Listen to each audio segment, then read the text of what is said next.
no compromise. உங்க சைடுலயும் எங்க சைடுலயும். It's a GT promise. GT Holidays, South India's #1 travel brand. உங்கள் தங்க நகையை அதிக விலைக்கு விற்கவும் மற்றும் அடகில் இருக்கும் தங்க நகையை மீட்டெடுத்து அதிக விலைக்கு விற்கவும் உடனே அணுகவும். Prime gold hub 9840551787. இண்டிகோட க்ரோத் பார்த்தீங்கன்னா இன்றைக்கி வந்து 428 ஏர்கிராஃப்ட்ஸ் வச்சுருக்காங்க. ரொம்ப யங் ஏர்கிராஃப்ட்ஸாக இருக்குது, பார்க்குறதுக்கு பலபலன் இருக்கும், பார்க்குறதுக்கு எல்லாமே நல்லாயிருக்கும். Operations and every thing is like very good. But are they சேஃபா அப்படின்னு கேட்டால் வந்து டெஃபினட்டாக I would say like they are not safe. நான் ஒரு சின்ன ஒரு ஸ்டாட் மட்டும் சொல்கிறேன். இது பண்ணுறேன் உங்களுக்கு. கிட்டத்தட்ட 55% பைலட்ஸு டே டைம் டியூட்டியில் வந்து எக்ஸசிவ் ஸ்லீப்பினஸ் ஃபீல் பண்ணியிருக்காங்க. எங்களுக்கு ஒரு லெக்லையும் போயிட்டு ஆமாங்க 67% pilots they have admitted they have fallen sleep on the duty. ஆனால் ஏர்லைன்ஸ் என்ன பண்ணுறாங்கன்னா அவங்களோட ப்ராஃபிட்ஸ் இதை மட்டும்தான் பார்க்குறாங்க. டாப் மோஸ்ட் 5 ஸ்ட்ரெஸ்ஃபுல்லான ஜாப் எதுன்னு பார்த்தீங்கன்னா வந்து அதில் ஒன்று வந்து பைலட்டாக இருக்கிறது வந்து ஒன் ஆஃப் த ஸ்ட்ரெஸ்ஃபுல்லான ஜாப். உலகத்திலேயே வச்சு எந்த பைலட்ஸ் ரொம்ப அதிக அளவில் ஸ்ட்ரெஸ்ஃபுல்லாக இருக்கிறாங்க அப்படின்னு பார்த்தீங்கன்னா இந்தியன் பைலட்ஸ் தான். அந்த 2 ஸ்ட்ரெஸ்ஃபுல்லாக இருக்கும்போது என்ன ஆகுதுன்னா, இப்போ நம்ம ஏர் இண்டியா கிராஷ் பார்த்தோம் இல்லையா, MH370 பார்த்தோம் இல்லையா, முக்கால்வாசி இதெல்லாமே பார்த்தீங்கன்னா வந்து மோர் லைக் ஹியூமன் எரர்ஸ் ஆகிறதுக்கான வாய்ப்பு தான். அதாவது ஒரு வருஷத்தில் ஒரு பைலட்னால 1000 மணி நேரம் தான் பறக்கணும். இதுதான் ரூல், இதுதான் ஸ்டாண்டர்ட், இன்டர்நேஷனல் ஸ்டாண்டர்ட். ஒரு டியூட்டிக்கு இன்னொரு டியூட்டிக்கும் உங்களுக்கு மினிமம் ஒரு 48 hours of rest and sleep இருக்கணும். அப்போ தான் அடுத்த டியூட்டியில் அவன் ஃப்ரெஷ்ஷாக இருப்பாங்கிறது இன்டர்நேஷனல் ஸ்டாண்டர்ட். நீங்கள் 48 மணி நேரம் கொடுக்க வேண்டிய ரெஸ்ட்டில் நீங்கள் வந்து 36 மணி நேரத்தில் நீ திரும்பி டியூட்டிக்கு வா அப்படிங்கும்போது அவன் ஒரு நாள் வந்துடும், 2 நாள் வந்துடும். இதே தொடர்ச்சியாக கண்டினியூஸாக பண்ணிட்டு இருக்கும்போது அவன் பாடி வந்து தாங்காது. ஒரு ஸ்டேஜில் என்ன ஆகுது, இவங்க வந்து பயங்கரமான மோனோப்ளைஸை இவங்க மட்டுமே வளர்ந்துட்டு இருக்காங்க. இந்தியன் கவர்மெண்ட் அதுக்கு சப்போர்ட் பண்ணிட்டு இருக்கு. மோனோப்ளைஸ் ஆகும்போது என்ன ஆகுன்னு பார்த்தீங்கன்னா, நான் வச்சதுதான் சட்டம், நான் வச்சதுதான் இதுங்கிற மாதிரி அவங்க வந்து சட்டத்தை வந்து தனக்கு ஏற்ற மாதிரி பெண்ட் பண்றதுக்கான இதுல இருக்கு. கிட்டத்தட்ட மனுஷங்களுடைய உயிரில் விளையாடுறாங்க சார். ஆமாங்க, இது வந்து பைலட்டுடைய பிரச்சனை மட்டும் கிடையாது, பொதுமக்களுடைய பிரச்சனை. இது எல்லாத்தோட பிரச்சனை. நான் ஏன் ரெக்ரூட் பண்ணணும், இருக்கிற க்ரூ வச்சு ரன் பண்ணிக்கலாம், என்ன வந்து இது சொல்ல முடியுமா அப்படிங்கிற மாதிரியான ஒரு பியூர் ஈகோ. கிட்டத்தட்ட ஒரு 2 லட்சம் பேர்த்துக்கு மேல் டோட்டலாக எல்லாத்தோட வாழ்க்கையும் அன்னைக்கு ஒரு 3 நாள் வந்து அப்படி இறுக்கி பிடிச்சிட்டாங்க. இப்போ வேற பிடிச்ச மாதிரி கழுத்தை பிடிச்சிக்கும்போது கதறாங்க. இண்டிகோ பண்ணது அராஜகம் அப்படின்னா டிஜிசிஏ பண்ணது அயோக்கியத்தனம். ஒரு கார்பரேட் இந்தியன் கவர்மெண்ட்டை மண்டி போட வச்சிருக்காங்க. இந்தியாவை மண்டி போட வச்சுட்டாங்க. இந்தியன் டிசாஸ்டர், நேஷனல் டிசாஸ்டர் இது அவங்களுக்கு. ஆதனையர்களுக்கு அன்பு வணக்கம். இன்று நம்மோடு X pilot and aviation psychologist திருமிகு ராகவேந்திரன் அவர்கள். வணக்கம் சார். வணக்கம் தாமரைச்செல்வன். நல்லா இருக்கீங்களா சார்? நல்லா இருக்கேன் சார், சிறப்பாக இருக்கேன். குறிப்பாக இண்டிகோ ஒரு மிகப்பெரிய ஒரு சர்வதேச இஷ்யூவாக வந்து மாறி இருக்கு. எல்லா ஏர்போர்ட்ஸ்லையும் வந்து பேசஞ்சர்ஸ் வந்து ரொம்ப கடுமையாக போராடிக்கிட்டு இருக்காங்க. அந்த வீடியோலாம் பார்க்கும்போது நமக்கே வந்து ரொம்ப கஷ்டமாக இருக்குது. ஸோ ஒரே நாளில் கிட்டத்தட்ட ஒரு 300-400 ஃப்ளைட்ஸ் வரைக்குமே வந்து கேன்சல் பண்ணியிருக்காங்க. இண்டிகோவில் ஒரு மிகப்பெரிய ஒரு பிரச்சனை இருக்குது. இண்டிகோடைய CEO வந்து மன்னிப்புலாம் கேட்டிருக்காரு. இந்த பிரச்சனையோட ஆரம்ப புள்ளி, மையப்புள்ளி எங்கே ஆரம்பிச்சிருக்கு, இந்த பிரச்சனையை பற்றி விரிவாக சொல்ல முடியுமா? ஓகே, கண்டிப்பாக. முதல்ல 200-300ன்னு சொன்னீங்க. ஆக்சுவலாக வந்து முதல் நாள் 200-300, அதுக்கு அடுத்த நாள் 500, அதுக்கு அடுத்த நாள் 1000 ஃப்ளைட்ஸ் கேன்சல் பண்ணியிருக்காங்க. இப்போ 1000 ஃப்ளைட்ஸ் கேன்சல் பண்ணியிருக்காங்கன்னு பார்த்தீங்கன்னா அது வந்து ஒரு நேஷனல் டிசாஸ்டராக தான் வந்து யூனிட்டு செய்யட்டேன். ஏன் அப்படின்னா அது ஒரு ஏர்லைன்ஸ் இல்லை, அந்த ஒரு ஏர்லைனுங்கிறது வந்து ஒரு மோனோப்ளைஸ்டு, அவங்க தான் மேஜர் ஹோல்ட். இந்தியன் ஏவியேஷனில் கிட்டத்தட்ட 66% மேலே வந்து ஹோல்ட் பண்ணியிருக்கிறது யாருன்னு பார்த்தீங்கன்னா வந்து இண்டிகோ தான். அதுக்கு அடுத்தது யார் வச்சுருக்காங்க, ஒரு 20% யாருன்னு பார்த்தீங்கன்னா வந்து ஏர் இண்டியா. ஸோ கிட்டத்தட்ட 86% இவங்களே தான் ஹோல்ட் பண்ணுறதால இப்போ இவங்க ஒரு ஏர்லைன்ஸோட இது என்ன ஆகுதுன்னா ஹோல் இந்தியாவோட இதுவுமே வந்து கிரிப்பிள் பண்ணிடுது. அந்த மாதிரி தான் இருக்குது. சரி, இந்த பிரச்சனை எங்கேருந்து ஆரம்பிச்சிருக்கு, ஏன் ஆரம்பிச்சிருக்கு அப்படின்னு பார்த்தீங்கன்னா, உலகத்திலேயே வச்சு 5 ஸ்ட்ரெஸ்ஃபுல்லான டாப் மோஸ்ட் 5 ஸ்ட்ரெஸ்ஃபுல்லான ஜாப் எதுன்னு பார்த்தீங்கன்னா வந்து அதில் ஒன்று வந்து ஃப்ளையிங் ஆஸ் அ பைலட்டாக இருக்கிறது வந்து ஒன் ஆஃப் த ஸ்ட்ரெஸ்ஃபுல்லான ஜாப். அந்த ஸ்ட்ரெஸ்ஃபுல்லான ஜாப்பில் உலகத்திலேயே வச்சு எந்த பைலட்ஸ் ரொம்ப அதிக அளவில் ஸ்ட்ரெஸ்ஃபுல்லாக இருக்கிறாங்க அப்படின்னு பார்த்தீங்கன்னா இந்தியன் பைலட்ஸ் தான். ஆமாம், இந்தியன் பைலட்ஸ் வந்து உங்களுக்கு வந்து வெளியே பார்க்கறதுக்கு வந்து ஒரு ரொம்ப ஹை பேயிங் ஜாப் இருக்க மாதிரி. ஒரு நாளைக்கு 8 மணி நேரம் தான் வேலை, எல்லாருக்குமே 8 மணி நேரம் தான் வேலை. அதையும் தாண்டி ரெஸ்ட் நிறைய இருக்கும். ஹோட்டல்ஸ், அதுக்கப்புறம் அங்க போயிட்டு நாம வந்து ஜாலியா இருக்கிறது, அதுக்கப்புறம் perks நிறைய இருக்கும்ல. அத இன்ஸ்டாகிராம்ல ஒரு சில பைலட்ஸ் தான் அவங்கள பத்தின வீடியோஸ் தான் போடும்போது நாமளும் பைலட் ஆக மாட்டோமா, அந்த லக்ஸரியான லைஃப்க்கு நாமளும் போக மாட்டோமாங்கிற ஆசை எல்லாருக்கும் இருக்கும்ல. கரெக்ட். ஆனா அது ரியாலிட்டி அதுவா இல்ல என்ன ரியாலிட்டியா? இல்ல ரியாலிட்டி அது இல்ல. இந்த ரியாலிட்டி இந்த ஆசைக்காக தான் பாத்தீங்கன்னா இந்த பைலட்டுக்கான பூம் எப்போ வந்துச்சு பாத்தீங்கன்னா வந்து 2005-06 பீரியட்ல தான் வந்து இந்த பைலட்டுக்கான பூம். அப்பதான் வந்து அது வரைக்கும் உங்களுக்கு டைரெக்டாக ஃப்ளையிங் இஸ் ஒன்லி ஃபார் ரொம்ப மேட்டுக்குடி மக்களுக்கான ஒரு இதாக மட்டுமே இருந்த போது ஒரு அப்பர் மிடில் கிளாஸான ஆளுங்களுக்கும் கொஞ்சம் வெளியே போய் படிச்சுட்டு வரலாம், உங்களுக்கு பெரிய லெவலில் இது தேவை கிடையாது, ஃப்ளையிங் ஸ்கில்ஸஸ் மட்டும் தனியாக அங்கே போய் லைசன்ஸ் எடுத்துகிட்டு வரலாங்கிறது ஒரு 2006 தான் 2005-2006 தான் பூம் வந்துச்சு. அந்த பீரியடில் தான் நான் எல்லாமே போய் ஃப்ளையிங் பண்ண ஆரம்பித்தோம், இது பண்ண ஆரம்பித்தோம். அப்போ இந்தியாவில் ஃப்ளை பண்ண முடியுமான்னு கேட்டு இந்தியாவில் ஃப்ளை பண்ணுறதுக்கான வாய்ப்புகளும் வசதிகளும் குறைவு.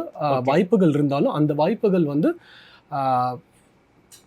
ஓப்பனாகவே சொன்னா எங்கெல்லாம் பார்க்கும்போது நீங்கள் என்ன இந்திரா காந்தியோட பையனா பேரனா ஒன்லி அவங்க தான் பைலட்ஸா இருப்பாங்க எனக்குன்ட்டு இல்லை, அந்த பீரியட்ல இருந்த நிறைய பேர் எக்ஸ்பீரியன்ஸ் பண்ண ஒரு இது. அது ராஜீவ் காந்தி பைலட்டு, இவர் சஞ்சய் காந்தி பைலட்டு, அவங்கெல்லாம் பைலட்டா இருக்கலாம், அதான் இருக்கலாம். இப்போ தமிழ்நாட்டில் பார்த்தீங்கன்னா கரிவர்தன் பிஎஸ்ஜி காலேஜ், இந்த இப்போ நரேன் கார்த்திகேயன் இருக்கார் இல்லையா, அவரோட அங்கிள், அவர் மட்டும்தான் ஒரு பைலட்டா இருந்தாரே தவிர எல்லாராலும் பைலட் ஆக முடியாது. ஆனா இது என்னதுன்னா ஒன்ஸ் அதை பார்க்கும்போது ஒரு பயங்கர ஒரு கிளிட்ஸ் அண்ட் கிளாமரஸான நீங்க சொன்ன மாதிரியான ஒரு இந்த ஜாபா இருக்க மாதிரி தான் இருக்குன்னு சொல்லிட்டு நிறைய பேர் காலேஜ் படிக்கிறதுக்கு ஸ்கிப் பண்ணிட்டு ஈஸியா ஆயிடலாம், 6 மாசம் பைலட் ட்ரைனிங் பண்ணா போதும், முடிச்சுட்டு வந்தோடனே லட்சக்கணக்கில் சம்பளம் அதுன்னு நினைச்சிட்டு ஏகப்பட்ட பேர் குவிஞ்சாங்க. பட் ஒன்ஸ் ஃப்ளையிங்கில் வந்து பறக்கணும் வரும்போது என்ன ஆகுதுன்னா வந்து the body is not meant for flying. நம்மளோட உடல், மனித உடல் வந்து தரையில் நடப்பதற்காக மட்டுமே படைக்கப்பட்ட ஜீவராசிகள், ஜந்துக்கள். நமக்கு வந்து திடீர்னு பறக்கணும் அப்படின்னா வந்து அதுக்கான இதில் வந்து உடற்கூறுகள் வந்து நமக்கு வந்து இல்லை. ஏன்னா கீழே இருக்கும்போது ப்ரெஷர் கண்டிஷன்ஸ் வேறு, மேலே வரும்போது அதோட ப்ரெஷர் கண்டிஷன்ஸ் வேறு. ஒன்லி பறவைகளுக்கு மட்டுமே பறக்கக்கூடியது. ஒரு நார்மலான சிப்ஸ் பேக்கெட் நாம வந்து ஃப்ளைட்ல கொண்டு போனா அது எந்த அளவுக்கு எக்ஸ்பேண்ட் ஆகும் நமக்கே தெரியும். ஆமா அது ப்ரெஷரைஸ்டு கேபின்ல, அது ப்ரெஷரைஸ்டு கேபின்ல. உங்களுக்கு நான் ப்ரெஷரைஸ்டு கேபின் இப்போ நாங்க ஃப்ளை பண்ணும்போதோ இல்ல எனி பைலட்ஸ் ட்ரெயினிங் ஏர்கிராஃப்ட்ஸ்லாம் பாத்தீங்கன்னா இந்த சின்ன 2 சீட்டர் 4 சீட்டர்லாம் இருக்கும் பார்த்துருக்கீங்களா, அந்த மாதிரியான ப்ரொப்பல்லர் இதில் தான் மோஸ்ட்லி ட்ரைனிங்கில் இருக்கும். இதில் இருக்கும். அதில் போகும்போதே நிறைய பேருக்கு வந்து கடுமையான உடல் உபாதைகளும், அது வந்து பார்க்கறதுக்கு வந்து ரொம்ப நல்லா இருக்கும் மாதிரி வந்து சில பேர்லாம் சத்தத்தை கேட்டாலே வாந்தி குடங்குடமா எடுப்பாங்க. நம்ம மெடிக்கலாக ஃபிட்டாக இருக்கணும் போல இருக்கே. மெடிக்கலாக ஃபிட்டாக இருக்கணும், அதுக்கு வந்து சைக்கலாஜிக்கலாகவும் ஃபிட்டாக இருக்கணும். அப்போ என்னன்னா வந்து பாடி வந்து இவ்வளவுதான் அதனால் தாக்கு பிடிக்க முடியும் அப்படிங்கிறது ஏகப்பட்ட ரிசர்ச்னாலையும் systematic and scientific way of ரிசர்ச்சில் இவ்வளோதான் இந்த பாடினால தாங்க முடியும். ஒரு ஃப்ளையிங்கே பண்ணாலும் இது பண்ணாலும் நீங்கள் 8 மணி நேரம் 10 மணி நேரம் எங்கள் டியூட்டியில் லேண்டில் நீங்கள் பண்ணலாம்.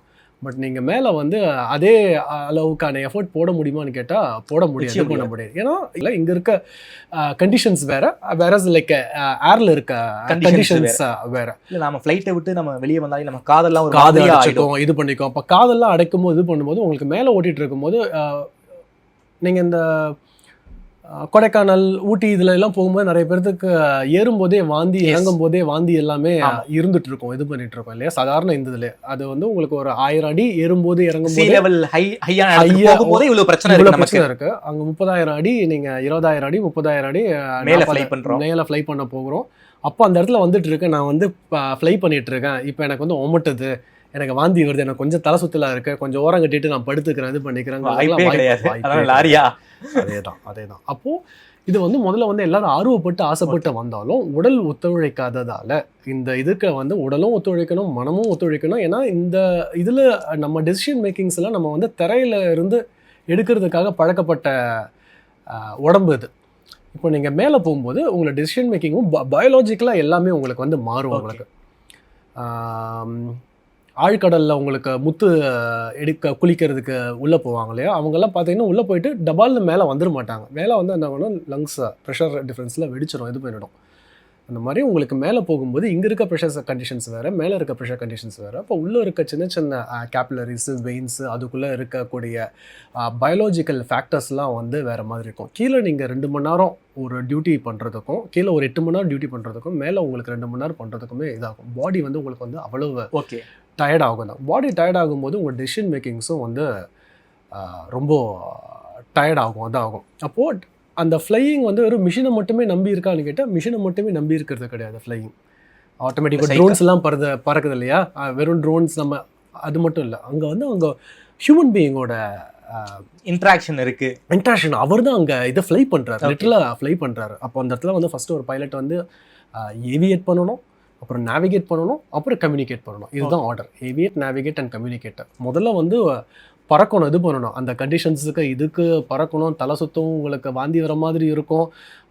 சில ஃபேக்டர்ஸ்லாம் உங்களுக்கு சில கிளைம்ஸ்லாம் போகும்போது உங்களுக்கு ஜி ஃபேக்டர்ஸ், நீங்கள் ஒரு 80 கிலோ இருக்கீங்கன்னா உங்கள் மேலே வந்து இன்னொரு 80 கிலோ மூட்டை வச்ச மாதிரி இருக்கும். 2Gனா இன்னொரு 80 கிலோ மூட்டை வச்ச மாதிரி இருக்கும், அவ்வளோ ப்ரெஷர் இருக்கும். இதே வந்து 3G 4G இந்த இதிலெல்லாம் இந்த ஜெட் பைலட்ஸ்லாம் இருக்காங்க இல்லையா, அவங்க பாடிலாம் பார்த்தீங்கன்னா அந்த பாடி மேலே கிட்டத்தட்ட ஒரு 5G பறக்கிறாங்க அப்படின்னா வந்து 80 × 5 எவ்வளோங்க? ஓகே, 400 கிலோ மூட்டை அவங்க மேலே கான்ஸ்டண்ட்டாக இருந்துகிட்டு இருக்க மாதிரியான ஒரு இது இருக்கும். ஓகே, ஸோ அவ்வளோ ப்ரெஷர்ஸ் அண்ட் கண்டிஷன்ஸஸ் இருக்கும். அப்போ அதில் வந்து ஹியூமன் ஃபேக்டர்ஸுங்கிறது தான் வந்து பயாலஜிக்கல் ஃபேக்டர்ஸ் வந்து ரொம்ப ரொம்ப முக்கியமானது. அதை முடிச்சதுக்கப்புறம் தான் நீங்கள் வந்து பேசிக்கான PPLே வாங்க முடியும், ப்ரைவேட் பைலட் லைசன்ஸுங்கிறதே வாங்க முடியும். அப்போது உலகத்தில் எல்லா ஃப்ளையிங் இதையும் ரெகுலேட் பண்ணுறது, மானிட்டர் பண்ணுறது இந்த ICAO இந்த மாதிரியான இவங்கெல்லாம் என்ன பண்ணியிருக்காங்கன்னா பேசிக்கான ஒரு ஸ்டாண்டர்ட் இருக்குது. என்ன ஸ்டாண்டர்ட் சார்? இவ்வளோ தான் உடம்பு தாங்கும் அப்படிங்கிறதுக்கு. அதாவது ஒரு வருஷத்தில் ஒரு பைலட்னால 1000 மணி நேரம் தான் பறக்க முடியும், பறக்கணும். இதுதான் ரூல், இதுதான் ஸ்டாண்டர்ட், இன்டர்நேஷனல் ஸ்டாண்டர்ட். ஒரு வருஷத்தில் 1000 மணி நேரம் தான் உங்களால் பறக்க முடியும், பறக்கணும். அதுக்கு மேலே பறக்கக்கூடாது.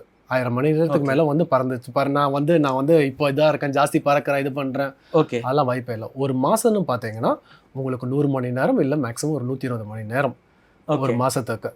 ஒரு நாளைக்குன்னு பார்த்தீங்கன்னா 8 மணி நேரம் சில இதில் மேக்ஸிமம் ஒரு 10 இது போகலாம். இவ்வளோ தான் வந்து ஒரு ஃப்ளையிங் டியூட்டி. அதே மாதிரி ஒரு டியூட்டி இன்றைக்கி நான் 8 மணி நேரம் பறந்துட்டேன், நாளைக்கு இமீடியட்டாக 8 மணி நேரம் பறக்கிறேன், இன்னொரு இதில் 2 மணி நேரம் பறக்கிறேன்னா தொடர்ச்சியாக பறக்கவும் முடிஞ்சால் பறக்க முடியாது. ஓகே, பறக்கவும் கூடாது, ரெஸ்ட் இருக்கணும், பைலட் ரெஸ்ட் எடுக்கணும். கண்டிப்பாக அந்த பாடிக்கு வந்து ரெஸ்ட் தேவை. அந்த பாடி என்ன ஆகுனா வந்து உங்களுக்கு வந்து உள்ளே வந்து சர்காடியன் ரிதம் அப்படின்னு சொல்லிட்டு நம்ம உடம்புக்குள்ளாரே ஒரு பயாலஜிக்கல் கிளாக் இருக்கும். ஓகே, அது காலையில் விடிஞ்சதுலேருந்து நைட்டு இதாகிற வரைக்கும் இங்கே நமக்கு இந்த கிளாக் இருக்க மாதிரி நமக்குள்ளார ஒரு பயாலஜிக்கல் கிளாக் இருக்குது. எத்தனை மணிக்கு நம்ம தூங்குறோம், எத்தனை மணிக்கு எழுந்திரிக்கிறோம், இது பண்ணுறோம் அப்படிங்கிறது. இந்த பயாலஜிக்கல் கிளாக்குங்கிறது என்ன ஆகும்னா வந்து சர்காடியன்றதும் பைலட்ஸ் எல்லாத்துக்குமே வந்து பயங்கரமாக அஃபெக்ட் ஆகும். நார்மலாக இருக்க ரெகுலர் ஆளுங்களுக்கு மாதிரியான இப்போ ஒன்றும் இல்லை, நைட் டியூட்டிஸில் இருக்க இவங்களுக்கு night shift employees, IT employees night ஷிஃப்ட்டில் போகிறவங்களுக்கு எவ்வளோ ஸ்ட்ரெஸ் இது இருக்குன்னு சொல்கிறாங்க, இது பண்ணுறாங்க. அப்போ அதை விட ஒரு 8 மடங்கு 10 மடங்குக்கு மேலே பைலட்ஸுக்கு இருக்குது. அப்போது அவங்க எடுக்கக்கூடிய சின்ன சின்ன டெசிஷன்ஸ் மேக்கிங்ஸ் எல்லாமே ரொம்ப பெரிய இம்பாக்டையும் இதுவுமே கொடுக்கறதுனால compulsory you need to like rest them. Okay, இதுதான் ஒரு இன்டர்நேஷனல் ஸ்டாண்டர்டு. ஒரு நாளைக்கு வந்து 8 to 10 hours தான் பறக்கணும்னு சொல்கிறீங்க. ரெஸ்ட் எத்தனை நாள் சார் இருக்கும்? ரெஸ்ட்டு வந்து உங்களுக்கு வந்து இன்டர்நேஷ்னல் இதில் படி ஃபெட்டிக், இது பேர் வந்து ஃபெட்டிக்ங்கிறது அயற்சியாக தமிழ் சோர்வு. ஸோ சோர்வை வந்து ஒரு லெக்லேயும் இதுலேயும் வந்து நம்ம பைலட்ஸ் வந்து ரெகுலேட்டர்ஸ்ட்டை வந்து சொல்லுவாங்க, எங்களுக்கு வந்து இந்த லெக் கொடுத்தாங்க டியூட்டி வந்து from Delhi to Singapore on drop Chennai டெல்லியிலேருந்து சென்னை வருவாங்க, சென்னை வந்து காமராஜில் இறங்குவாங்க. அப்புறம் காமராஜ்லேருந்து உங்களுக்கு காமராஜ் ஏர்போர்ட்லேருந்து வேறு வண்டியை எடுத்துகிட்டு இது பண்ணிவிட்டு க்ரூ எடுத்துகிட்டு திரும்ப இதுக்கு போவாங்க, அண்ணா இன்டர்நேஷ்னல் போவாங்க, அங்கே செக்இன் பண்ணுவாங்க, அங்கேருந்து எடுத்துகிட்டு திரும்ப சிங்கப்பூர் போவாங்க, சிங்கப்பூர் போய் இறங்குவாங்க, இது பண்ணுவாங்க. பட் இதில் ஃப்ளையிங் ஹவர்ஸில் பார்த்தீங்கன்னா இதில் ஒரு 2 hours, இதில் ஒரு 3 hours, அதில் ஒரு 2 hoursங்கிற மாதிரி தான் இருக்கும். ஆனால் இதுக்கு முன்னாடியும் பின்னாடியும் பண்ண வேண்டிய இதெல்லாம் பார்க்கும்போது பார்த்தீங்கன்னா டோட்டலாக ஒரு 17 hours மேலே வந்துடும் உங்களுக்கு பர் டே வந்துடும் உங்களுக்கு ஈஸியாகவே. உங்களுக்கு ஒரு ஃப்ளை பண்ணுறீங்க அப்படின்னா ஒரு 8 hours ஃப்ளை பண்ணுறீங்கன்னா ஒரு 17 hours ஆஃப் வேக்ஃபுல்னஸ் இருக்கும். நீங்கள் ஆன் டியூட்டிக்கு நீங்கள் இப்போ 4 மணிக்கு நீங்கள் ஃப்ளைட் எடுக்கிறீங்கன்னு வச்சுக்கோங்களேன், நான் 3 மணி வரைக்கும் தூங்கிட்டு கரெக்டாக 3:30 ஏஞ்சு நம்ம போயிடலாம். நம்ம சாதாரண ஒர்க்கில் அப்படி பண்ண முடியும். நீங்கள் 4 மணிக்கு ஃப்ளை பண்ணுறீங்கன்னா 2.5 மணி நேரத்துக்கு முன்னாடி நீங்கள் இதில் இருக்கணும், ஏர்போர்ட்டில் இருக்கணும்,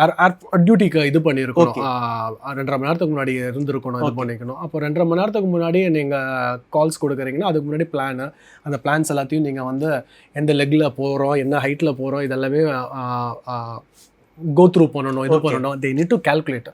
ஸோ ஃப்ளையிங்கிறது வந்து வெறும் பறக்கிறது மட்டும் இல்லை, அது பின்னாடி ஒர்க் இருக்கு. we call it an and office with வியூன்னு சொல்லுவோம். ஓகே. ஒரு வியூ இருக்க ஒரு ஆஃபீஸ் தான். உட்காந்து கால்குலேஷன்ஸ் எழுதிக்கிட்டே இருப்போம் நாங்கள்லாம். இந்த இடத்துல மாதிரி ஒரு பைலட்டில் ஒரு தொடையில மாட்டிக்கிறதுக்கு ஒரு இது இருக்கும், ஓகே, நோட் இருக்கும், பேனா இருக்கும். நாங்கள் பாட்டு உட்காந்து எழுதிக்கிட்டே கால்குலேட் பண்ணிக்கிட்டே இருக்கணும் சின்ன சின்ன. ஏன்னா மேலே வந்து மேக்ஸா சார் அது? Full mathematics and physics. Okay. Mathematics and physics interacting with your biology. Okay. Biological. நான்லாம் என்ன நினச்சிக்கிட்டு இருக்கேன், பைலட்னா வந்து ஒரு நல்ல பெர்க்ஸ் இருக்கக்கூடிய ஒரு ஜாப், உங்களுக்கு ஃப்ளை பண்றது மட்டும் தான் வேலை நான் நினச்சிக்கிட்டு இருக்கேன். ஃப்ளை பண்றது நீங்க அதுக்கு பின்னாடி இவ்வளவு பெரிய ஹோம் ஒர்க் இருக்கு, ஹார்ட் ஒர்க் இருக்குங்கிறது யாருக்குமே தெரியாது, எனக்குமே தெரியாது. ஆமா. ஒரு ஒரு கருப்பு பெட்டி வச்சிருப்பாங்க, தூக்கிட்டு போவாங்க. அது தூக்கிட்டு போனீங்கன்னா தொடையில வந்து உங்களுக்கு வந்து பேசிக்கான இதில் வந்து தொடையில வந்து மாட்டி வச்சிருவாங்க. ஓகே. உங்களுக்கு எங்கேயும் வச்சு எழுதுறதுக்கு நோட்டு இதெல்லாமே இருக்காது.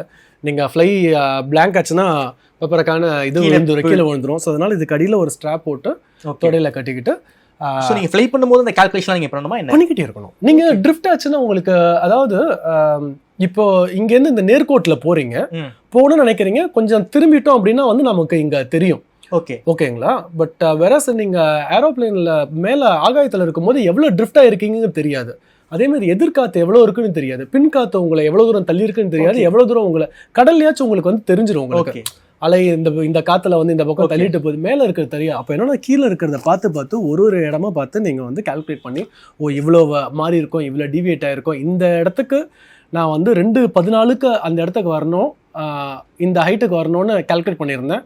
ஆனால் இங்கே பார்த்தா வந்து 2:16 வந்துட்டேன். அப்போ 2 நிமிஷம் ஏர்லியராக வந்திருக்குன்னா பின்காத்து என்ன வந்து தள்ளி இருக்கு. இல்லை 2:14 வர வேண்டிய இடத்துல நான் வந்து 2:12 தான் வந்திருக்கேன்னா எதிர்காத்து நான் வந்து அப்போ எவ்வளோ நிமிஷம் டிவியேஷன்ஸ் ஆகுதுங்கிறத பொறுத்து எதிர்காத்து நீங்க வந்து நோட் பண்ணிக்கிட்டு இருக்கணும். இது வந்து ஒரு நார்மல் பேசிக்கானது. பெரிய லெவல் ஏர்பஸ் அது மாதிரி ஏர்கிராஃப்ட் இதுக்கெல்லாம் போகும்போது பார்த்தீங்கன்னா இந்த கால்குலேஷன்ஸ் பண்ணுறதுக்கு பின்னாடி ஃப்ளைட் ஆப்ரேஷன்ஸ், ஃப்ளைட் பிளானிங்க்கு அதுக்கான டிபார்ட்மெண்ட்ஸ், க்ரூ எல்லாமே இருக்கும். ப்ளஸ் பைலட்டும் உங்களுக்கு இது பண்ணிட்டு இருக்கோம். சார் இப்போ குறிப்பா இந்தியாவில் வந்து இண்டிகோல வந்து ஒரு மிகப்பெரிய ஒரு இஷ்யூ போயிட்டு இருக்கு. இண்டிகோ பைலட்ஸ் எல்லாருமே வந்து நாங்கள் வந்து ஜாயின் பண்ண மாட்டோம், ப்ரொடெஸ்ட் தான் பண்ணிக்கிட்டு இருக்காங்க. இது இண்டிகோ பைலட்ஸ்க்கான பிரச்சனையா இல்லை இந்தியன் பைலட்ஸ்க்கான பிரச்சனையா? இது இந்தியன் பைலட்ஸ்ங்கிறது இந்திய மக்களுக்கான அத்தனை பேர்த்தோட சேஃப்டிக்கான பிரச்சனை. ஓகே. இது வந்து பைலட்ஸ் வந்து ப்ரொடெஸ்ட் பண்றது கிடையாது. ஓகே. இங்க சிச்சுவேஷன் வந்து அது கிடையாது. ஏன் சார் எல்லா பைலட்ஸும் ப்ரொடெஸ்ட் பண்ணிட்டு இருக்காங்க? ப்ரொடெஸ்ட் யாருமே பண்ண கிடையாது. ஓகே. ஹானஸ்டா சொல்ல போனா எந்த பைலட்டுமே வந்து ப்ரொடெஸ்ட் பண்ண கிடையாது. அப்புறம் ஏன் சார் இத்தனை ஃப்ளைட்ஸ் கேன்சல் ஆயிருக்கு? எக்ஸாக்ட்லி என்ன ஆயிருக்கு அப்படின்னு நீங்க பாத்தீங்கன்னா வந்து ஃப்ளைட் டியூட்டி டைம் லிமிடேஷன்ஸ் இருக்கு. ஒரு பைலட்டை வந்து எவ்வளோ நேரம் அவங்ககிட்ட வேலை வாங்க முடியும் அப்படிங்கிறது ஒரு இன்டர்நேஷனல் ஸ்டாண்டர்ட், ஒரு சயின்டிஃபிக்கான ஒரு இவ்வளவுதான் அந்த பாடி தாங்கும் அப்படிங்கிறதுக்கான ஒரு இது இருந்துட்டு இருக்கு. இந்த இது பார்த்தீங்கன்னா ஒரு டியூட்டிக்கும் இன்னொரு டியூட்டிக்கும் உங்களுக்கு மினிமம் ஒரு 48 hours of rest and sleep இருக்கணும். அப்போ தான் அடுத்த டியூட்டியில் அவன் ஃப்ரெஷ்ஷாக இருப்பாங்கிறது இன்டர்நேஷனல் ஸ்டாண்டர்ட். நீங்கள் 48 மணி நேரம் கொடுக்க வேண்டிய ரெஸ்ட்டில் நீங்கள் வந்து 36 மணி நேரத்தில் நீ திரும்பி டியூட்டிக்கு வா அப்படிங்கும்போது அவன் ஒரு நாள் வந்துடுவான், 2 நாள் வந்துடுவான். இதே தொடர்ச்சியாக கண்டினியூஸாக பண்ணிட்டு இருக்கும்போது அவன் பாடி வந்து தாங்காது. ஓகே சார், சின்ன இன்டரப்ஷன் சார். சொல்லுங்கள். ஒருத்தர் 8 hours ஃப்ளை பண்ணுறாரு, நெக்ஸ்ட் டே அவருக்கு ஆஃப் டே கூட வச்சுக்கலாம், ரெஸ்ட் இருக்காரு, அடுத்த நாளே வந்து டியூட்டியில் ஜாயின் பண்ணி ஆகணுமா? இல்லை. ஓகே.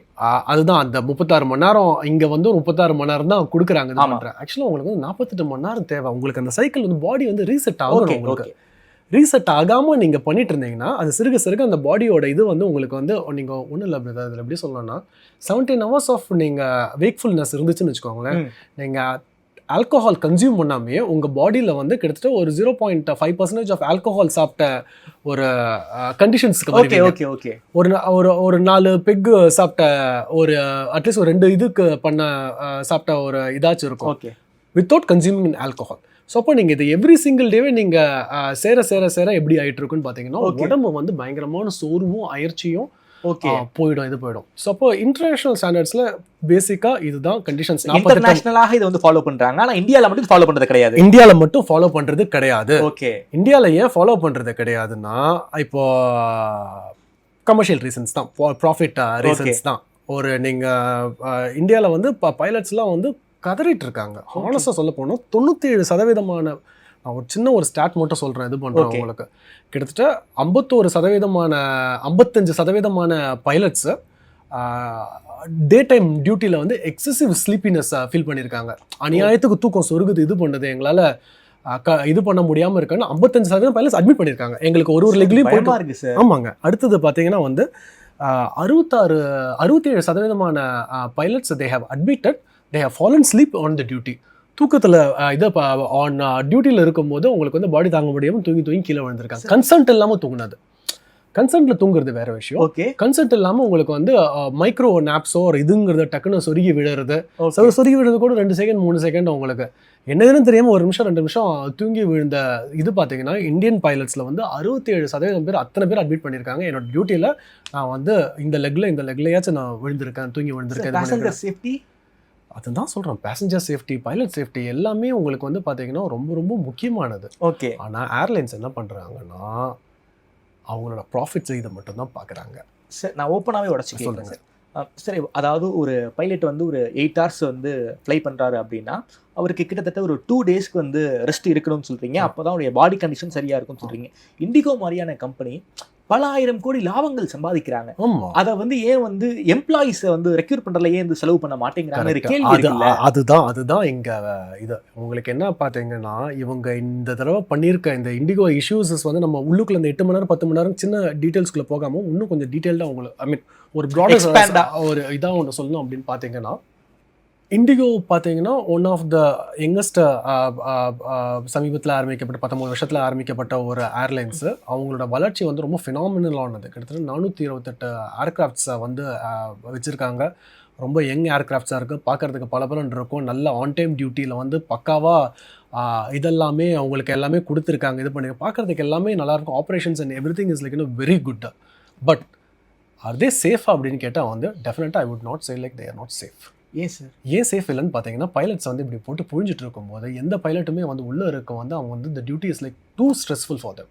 அந்த டூ ஸ்ட்ரெஸ்ஃபுல்லாக இருக்கும்போது என்ன ஆகுதுன்னா இப்போ நம்ம ஏர் இண்டியா கிராஷ் பார்த்தோம் இல்லையா, MH370 பார்த்தோம் இல்லையா, முக்கால்வாசி இதெல்லாமே பார்த்தீங்கன்னா வந்து மோர் லைக் ஹியூமன் எரர்ஸ் ஆகிறதுக்கான வாய்ப்பு தான் இதில் வந்து ஜாஸ்தியாக இருந்திருக்கு. சொல்கிறத பார்த்தா ஃப்ளைட்டில் போகிறதுக்கு பயமாக இருக்குது போல இருக்கு. இப்போ பயப்படுங்க, அஞ்சுவது அஞ்சாமை பேதமை, இதுக்கு நீங்கள் பயப்பட்டு தான் ஆகணும். அதுக்காக தான் பைலட்ஸ் எல்லாம் அடிச்சுக்கிற முடியறதில்ல அவங்களால. சரி, இவ்வளோ இஷ்யூ இருக்குன்னு எக்ஸ் பைலட்டாக நீங்கள் வந்து இவ்வளவு பேசுகிறீங்க, பைலட்ஸ் யாரும் பேச மாட்டாங்க? பேசியிருக்க இல்லை, பேசுகிறாங்க, இது பண்ணுறாங்க. ஏன்னா அது பைலட்ஸோட அசோசியேஷனில் இதில் கிட்டத்தட்ட ஒரு 12 வருஷமாக இதுக்கான போராட்டம்லாம் பண்ணி இது பண்ணி அட்லீஸ்ட் இன்டர்நேஷனல் ஸ்டாண்டர்ட் அளவுக்காச்சும் எங்களுக்கு ஒரு மினிமம் ரெஸ்ட்டு ஒன்று கொடுங்க, இது பண்ணுங்க. இதை ஏன் சார் இண்டிகோ வந்து அட்ரஸே பண்ண மாட்டேங்கிறாங்க? ஏன் வந்து நிறைய பைலட்ஸ் ப்ராஃபிட்டா? இதுதான், வேற ஒன்றுமே கிடையாது. உங்களுக்கு எப்படின்னா இது வந்து ஒரு 10-12 வருஷமா இண்டிகோங்கிறது விட்டுருங்க, 10-12 வருஷமா DGCA is the regulator for Indian aviation. இதில் டிஜிசிஏ அதை வந்து இவங்க பைலட் டியூட்டிஸை என்ன பண்ணுவாங்கன்னா ஒரு லெக் பறந்து முடிச்சதுக்கப்புறம் என்ன பண்ணுவோம், ஃபெட்டிக் ரிப்போர்ட்டை வந்து அவங்க வந்து போடும். இந்த லெக்ல வந்தோம், இத்தனை மணிக்கு வந்தோம், இந்த லெக்ல வந்ததில் நான் வந்து எனக்கு வந்து டயர்ட் ஆகிடுச்சு, தூங்கிட்டேன், கொஞ்சம் ரொம்ப சோர்வாக இருந்துச்சு, எங்களால் இந்த இது முடியல அப்படிங்கிறது ஒரு இது ரிப்போர்ட்ஸ்லாம் ஃபைல் பண்ணணும். அந்த ரிப்போர்ட்ஸ் வந்து டிஜிசியை வந்து கலெக்ட் பண்ணுவாங்க. இது பண்ணுவாங்க, கலெக்ட் பண்ணிவிட்டு இவன் ஏர்லைன்ஸுக்கு வந்து அவங்க ரெகுலேட்டர்ஸ்லேயே சொல்லுவாங்க, இது பண்ணுவாங்க, அப்பா நீங்கள் உன்னோட இந்த லெக்கில் வந்து இவ்வளோ இது வந்திருக்கு, ஃபெட்டிக் ரிப்போர்ட்ஸ் வந்திருக்கு. இந்த ஃபெட்டிக் ரிப்போர்ட்ஸ் வந்திருக்குன்னா 4 ஃபெட்டிக் ரிப்போர்ட் 10 ஃபெட்டிக் ரிப்போர்ட் வந்த உடனே இமீடியட் அதை அட்ரஸ் பண்ணுவாங்க. ஓகே, பட் ஆனால் இங்கே வந்து அட்ரஸ் பண்ணாமல் பைலப்பாவே இருந்துட்டு இருக்கும்போது இவங்க வந்து 10-12 வருஷமாக கதறி இருக்காங்க. இந்தியன் பைலட்ஸ் வந்து 10-12 வருஷத்துக்கு மேலேயாகவே வந்து கதறிட்டு இருக்காங்க. உடம்பு முடியறதில்ல, ஒத்துழைக்கிறதில்ல, இது பண்ணுறதில்ல. ஏன்னா அவங்களுக்கு முழிச்சிருக்கும் போது ஒரு ஜாம்பி மாதிரி தான் அவங்க இருப்பாங்க, இது பண்ணுவாங்க.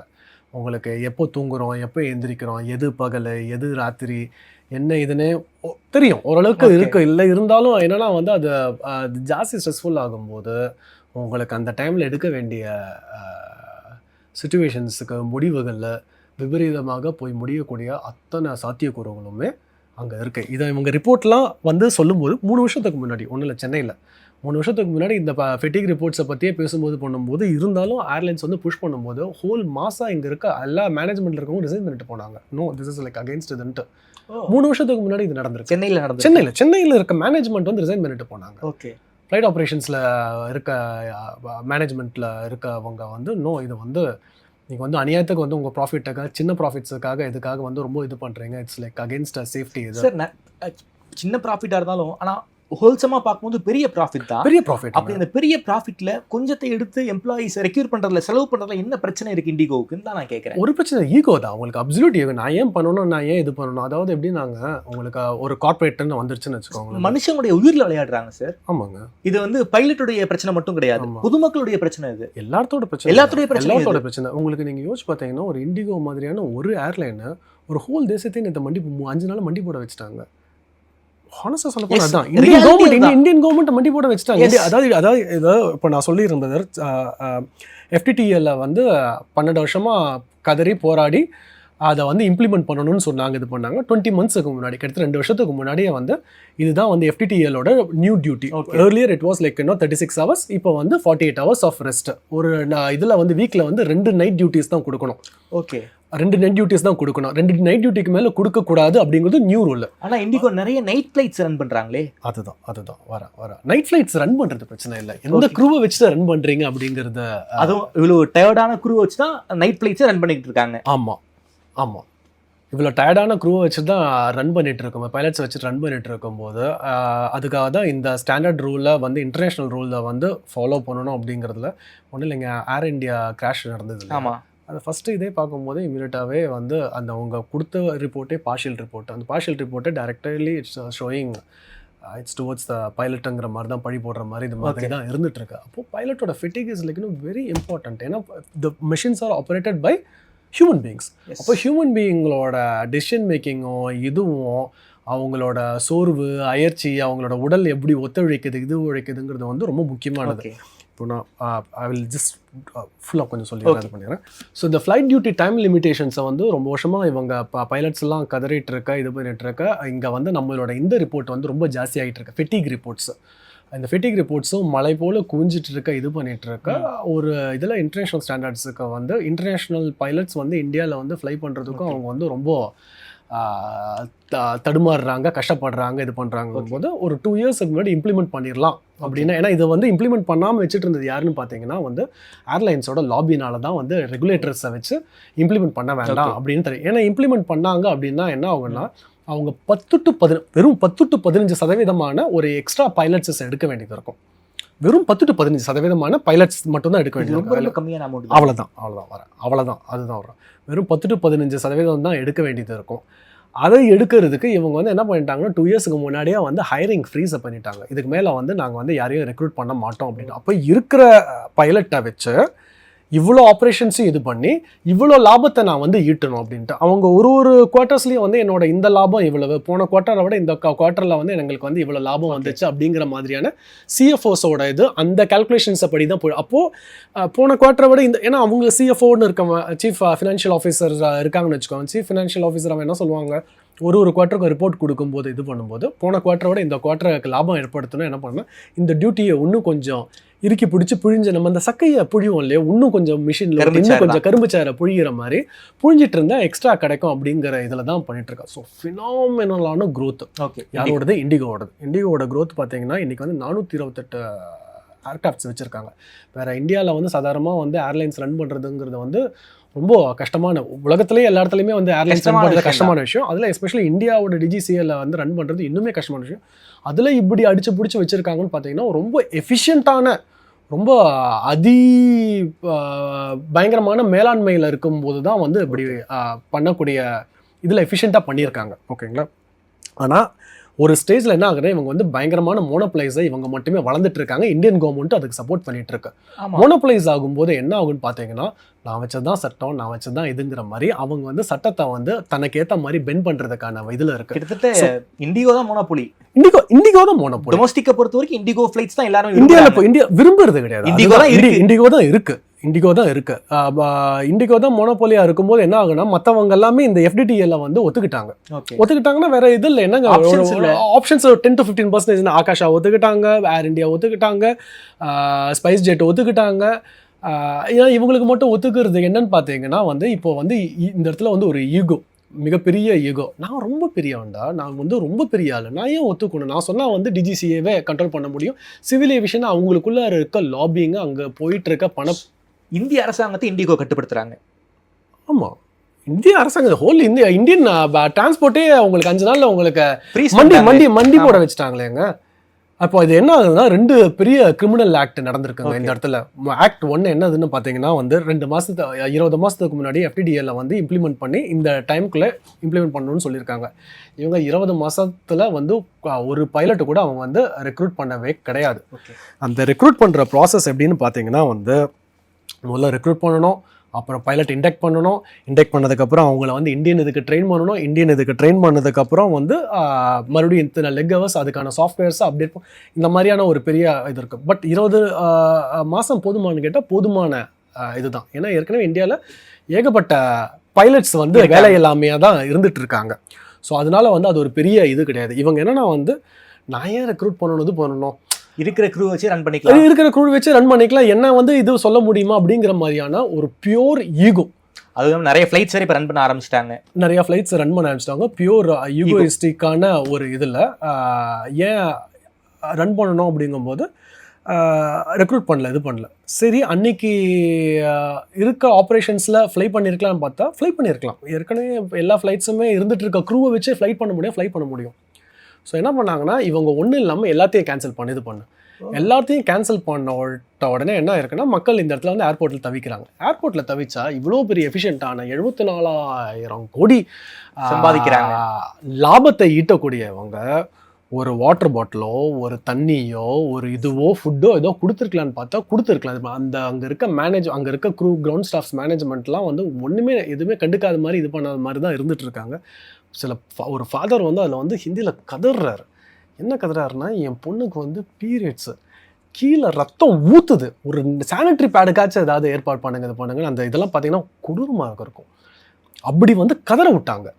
இது வந்து ஆர்கெஸ்ட்ரேட்டட், இது வந்து வெல் இன்ஜினியர்டு. இவங்க பண்ணது என்னன்னு பார்த்தீங்கன்னா பயங்கரமான மாஃபியாவோட இதில் இவங்க வந்து மக்களை கதற விட்டா இவங்க எப்போ செவி சாய்ப்பாங்க. இப்போ வந்து டிஜிசிஏ வந்து இன்டர்நேஷ்னல் ஸ்டாண்டர்டுக்கு வந்து நம்ம போய் பண்ணி தான் ஆகணும். 8 வருஷம் 10 வருஷத்துக்கு அப்புறம் இப்போ தான் கொடுத்துருக்காங்க.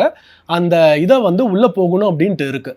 ப்ளஸ் ஏற்கனவே இப்போது நம்ம ஜூனில் ஏர் இண்டியா கிராஷும் நடந்திருக்கும் போது இன்னுமே ஒரு பதட்டம் பண்ணுறாங்க. அதை ஸ்ட்ரிக்ட்லாம் பண்ணல. அவங்க பண்ணியிருக்க வேண்டியது பண்ணியிருக்காங்க கேட்டால் பண்ணல. ஆனால் பேருக்காக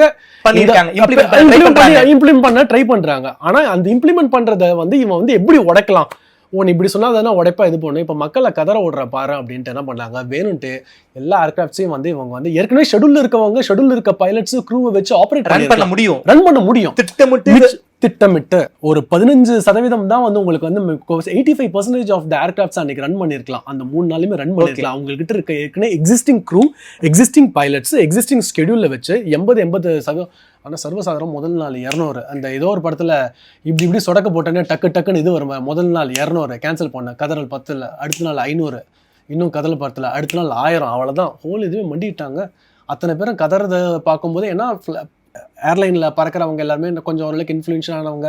அவங்க கல்யாணத்துக்கு போக வேண்டியது, அவங்க சாவுக்கு துக்கத்துக்கு போக வேண்டியது, வாழ்க்கையில் எவ்வளோ முக்கியமான தருணங்கள்லாம் இருக்கும்போது அத்தனை பேர்த்தையுமே என்ன பண்ணியிருக்காங்கன்னா வந்து உங்களுக்கு வந்து கழுத்தை பிடிச்சி நெரிக்கிற மாதிரி பகடைக்காயா ரேன்சம் மாதிரி பிடிச்சி ஒரு ஏர்போர்ட்லேயும் இவங்க எல்லாத்தையும் வைக்கும்போது பார்த்தீங்கன்னா கிட்டத்தட்ட ஒரு 2 லட்சம் பேர்த்துக்கு மேலே 2 லட்சம் இதுக்கு மேலே வந்து டோட்டலாக எல்லாத்தோட வாழ்க்கையும் அன்னைக்கு ஒரு 3 நாள் வந்து அப்படி இறுக்கி பிடிச்சிட்டாங்க. இப்போது வேற பிடிச்ச மாதிரி கழுத்தை பிடிக்கும்போது கதறாங்க. அப்போது வேற வழி இல்லாமல் இவங்க என்ன சொல்கிறாங்கன்னா வந்து டிஜிசிஏ ஏற்கனவே வந்து நாங்கள் எடுத்திருப்போம், எங்களால் சாதாரணமாக சொன்னால் எடுக்க முடியாது, ஆனால் மக்கள்கிட்டேருந்து ஒரு பயங்கரமான கதறல் வந்ததால் நாங்கள் எடுத்துட்டோம், இது பண்ணிட்டோம்னு சொல்லிட்டு அந்த FDTL வந்து ரிமூவ் பண்ணிட்டாங்க.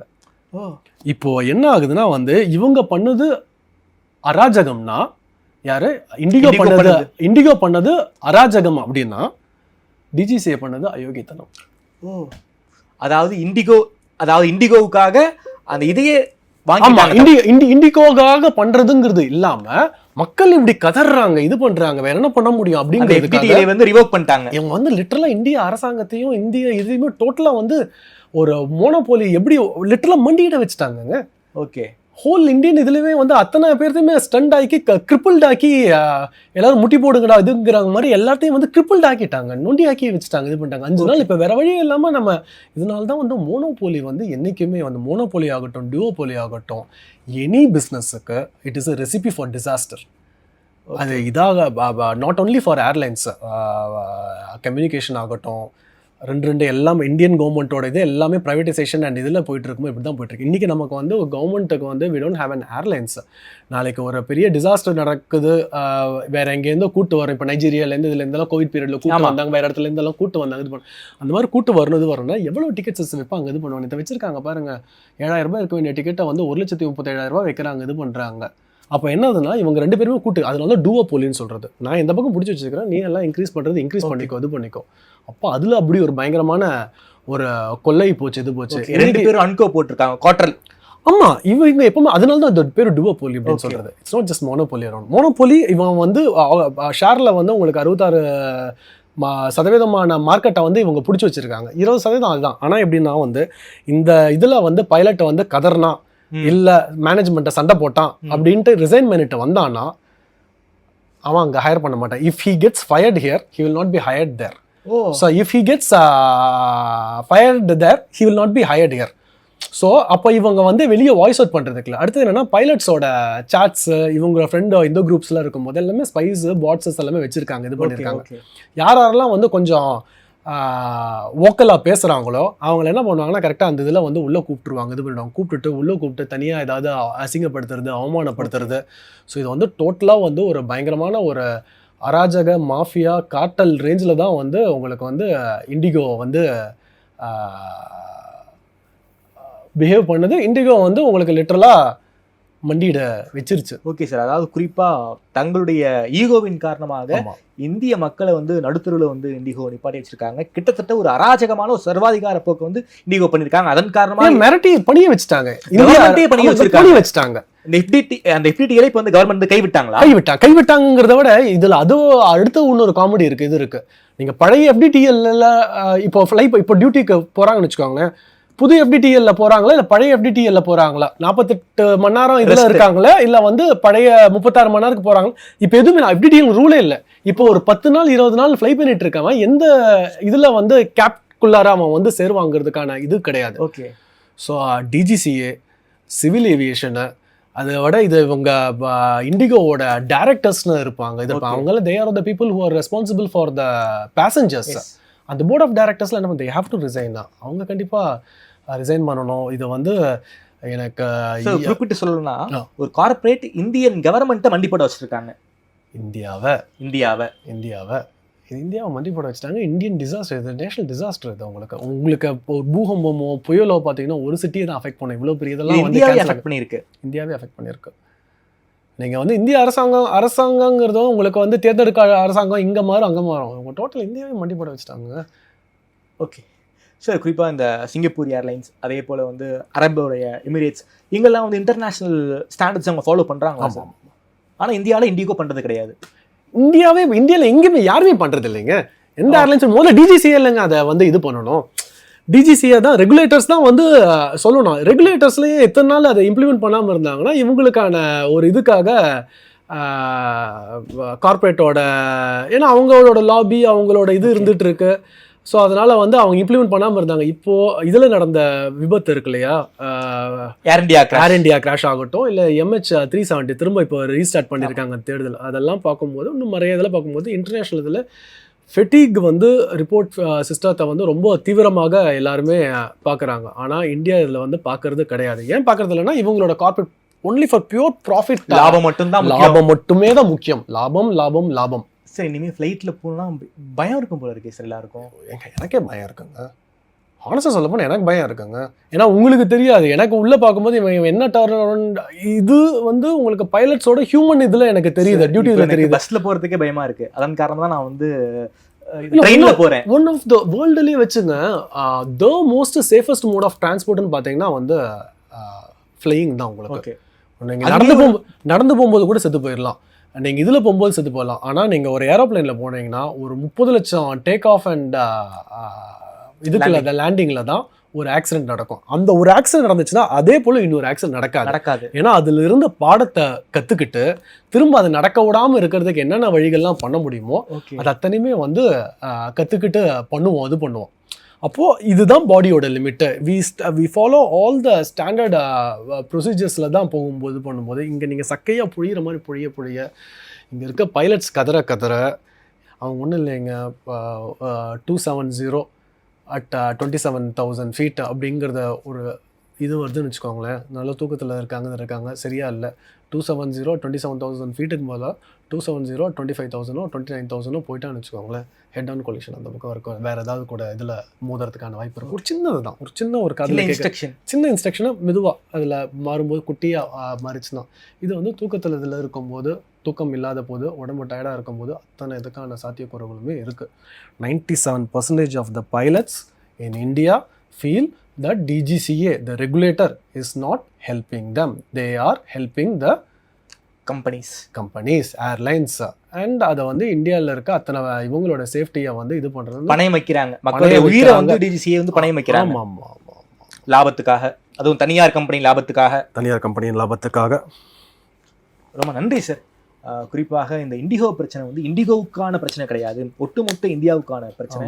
குறிப்பாக ஒரு மோனோபோலியாக வந்து இந்தியாவில் இருக்கக்கூடிய இண்டிகோ எப்படி இந்தியாவையே மண்டிப்பட வச்சிருக்காங்க, அதற்கு எப்படி வந்து கவர்மெண்ட்டே அதற்கு வந்து செவிசாச்சிருச்சு, கவர்மெண்ட்டையும் மீறி எவ்வளோ பெரிய லாபி பண்ணியிருக்காங்க அப்படிங்கிற ஒரு இஷ்யூவை ஒரு சாமானியனுக்கும் புரியும் வகையில் ரொம்ப விரிவாக பேசியிருக்கீங்க.